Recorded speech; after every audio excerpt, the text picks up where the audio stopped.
순서로 교계 뉴스부터 정리해드립니다. 우리나라는 1997년 12월 이후 사형 집행이 이루어지지 않아 실질적 사형 폐지국이라고 할 수 있습니다.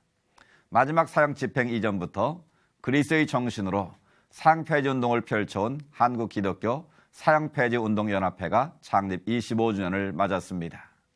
한국기독교 사형 폐지 운동연합회는 사형제 완전 폐지 국가로 나아가기 위한 비전을 전했습니다. 보도에 최은원 기자입니다.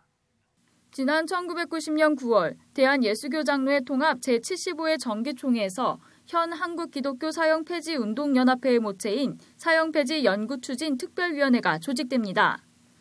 이후 한국교회는 사형제도 폐지 탄원서를 헌법재판소에 제출하고 대통령 청원을 넣는 등 적극적인 행보를 보이며 우리나라 사형폐지 운동의 도화선 역할을 감당했습니다.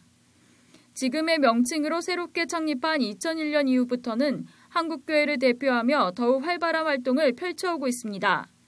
창립 25주년을 맞이한 한국기독교 사형폐지운동연합회는 기념대회를 열고 완전한 사형폐지 국가로 나아가기 위한 비전을 전했습니다.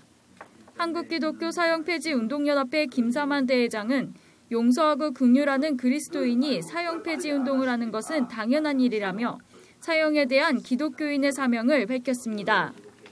1만 달란트의 이 탕감함을 받은 우리가 나가서 남의 모든 죄도 용서해주고 긍휼을 베푸는 그리스도인의 입장에서 보면 그렇게 살아야 되고 그런 운동을 하지 않을 수가 없는 것입니다. 이날 기념식에 참석해 축사를 전한 고 김대중 전 대통령 부인 이희호 여사도 사형제에 대한 소신을 밝혔습니다. 이희호 여사는 천부인권인 생명을 함부로 빼앗는 것이 죄라며 개과천선의 기회를 빼앗고 오심과 악용의 여지가 있는 사형제는 하루속히 폐지돼야 한다고 강조했습니다.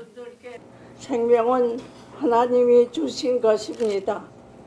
인간이 함부로 거둘 수 없는 전부 인권입니다. 설령 법의 이름일지라도 사람을 죽이는 것은 죄입니다. 법의 오심 또한 배제할 수 없는 것입니다. 사형은 속죄와 개화천선의 기회를 빼앗아 버리는 것입니다. 한편 우리나라는 지난 18년 동안 단 한 건의 사형이 집행되지 않으며 실질적 사형 폐지국 반열에 올랐습니다. 하지만 사형제 완전 폐지의 길은 여전히 아득하기만 합니다. 국회에서는 15대부터 18대까지 사형 폐지 특별법이 총 6차례 발의됐지만 모두 회기 마무리와 함께 자동 폐기됐습니다. 이어 19대 국회에서도 172명의 국회의원들이 사형제도 폐지 특별법을 공동 발의했으나 본회의를 통과하지 못하고 있는 상황입니다.